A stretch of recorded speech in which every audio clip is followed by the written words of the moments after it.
அனைவருக்கும் வணக்கம். சற்றுமுன் வெளியான முக்கிய அறிவின்படி 60 வயதிற்கு மேற்பட்ட மூத்த குடிமக்கள் அனைவரும் பயன்பெறும் வகையில் அவர்களுக்கு உதவித்தொகை வழங்குவது குறித்தும் மேலும் புதிய சலுகைகள் குறித்து தற்போது முக்கியமான மகிழ்ச்சியான அறிவுகள் வெளியாகியுள்ளன. இதை பத்தி 20 வீடியோல பார்க்க போறோம். வீடியோவை கடைசி வரைக்கும் ஸ்கிப் பண்ணாம பாருங்க. வீடியோக்குள்ள போறதுக்கு முன்னாடி இந்த வீடியோக்கு லைக் பண்ண பிரஸ் பண்ணிக்கோங்க. இந்த சேனலுக்கு ஃபர்ஸ்ட் டைம் இருக்கீங்கன்னா சப்ஸ்கிரைப் பண்ண பிரஸ் பண்ணிக்கோங்க. கூடவே பெல் ஐகான் பட்டனையும் பிரஸ் பண்ணிக்கோங்க. வாங்க வீடியோக்குள்ள போகலாம்.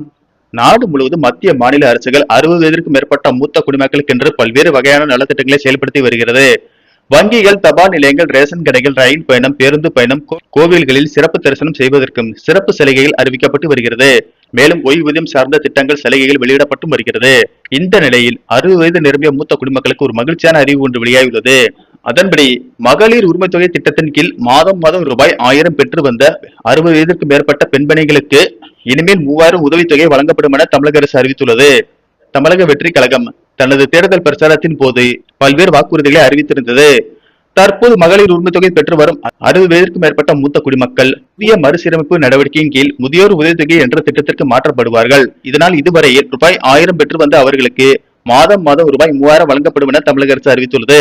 இதற்காக தமிழகம் முழுவதும் தற்போது கணக்கெடுக்கும் பணிகள் நடைபெற்று வருகின்றன. இந்த கணக்கெடுக்கும் பணிகள் முடிந்ததும் இதற்கான விண்ணப்பங்கள் விநியோகிக்கப்பட்டு அவர்கள் விண்ணப்பங்களை பூர்த்தி செய்து கொடுத்தவுடன் 60 வயதிற்கு மேற்பட்ட அனைத்து பெண்களுக்கும் மாதம் ரூபாய் 3000 வங்கி கணக்கில் வர வைக்கப்படும். அதன் அடிப்படையில் ரேஷன் கார்டு, ஆதார் அட்டை, வங்கி கணக்கு புத்தகம், ஆதார் எண்ணில் இணைக்கப்பட்ட கைபேசி எண் போன்றவை கையில் வைத்திருக்க வேண்டும் என அறிவுறுத்தப்பட்டுள்ளது. அடுத்த அறிவிப்பாக தமிழகம் முழுவதும் பொது விநியோக திட்டத்தின் கீழ் குடும்ப அட்டைதாரர்களுக்கு ரேஷன் பொருட்கள் வழங்கப்பட்டு வருகிறது.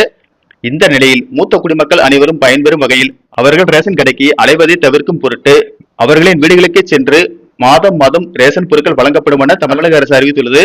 அதன் அடிப்படையில் மாதம் 1 முதல் 3ஆம் தேதிக்குள் மூத்த குடிமக்களின் வீடுகளுக்கே சென்று ரேஷன் பொருட்கள் விநியோகிக்கப்படும் என தமிழக அரசு அறிவித்துள்ளது. அடுத்த அறிவிப்பாக கொரோனா காலத்திற்கு முன்பு மூத்த குடிமக்கள் அனைவரும் ரயில் பயண கட்டண சலுகை பெற்று வந்தனர். கொரோனா காலத்திற்கு பின் ரயில்வே துறையில் நிதி நெருக்கடி காரணமாக மூத்த குடிமக்களுக்கான ரயில் பயண கட்டண சலுகை நிறுத்தி வைக்கப்பட்டது. தற்போது நிலைமை சீராகி ரயில்வே துறை நல்ல லாபம் ஈட்டி வருகிறது. இதன் காரணமாக நிறுத்தி வைக்கப்பட்ட சலுகையை மீண்டும் அளிக்க வேண்டும் என்று மூத்த குடிமக்கள் நல சங்கத்தினர் மற்றும் பல்வேறு தரப்பினர் கோரிக்கை விடுத்து வரும் நிலையில் வருகிற மத்திய பட்ஜெட்டில் மூத்த குடிமக்களுக்கான ரயில் பயண கட்டண சலுகை குறித்த அறிவிப்பு வெளியாகும் என்று அரசு துறை வட்டாரங்கள் தெரிவிக்கின்றன. நன்றி, வணக்கம்.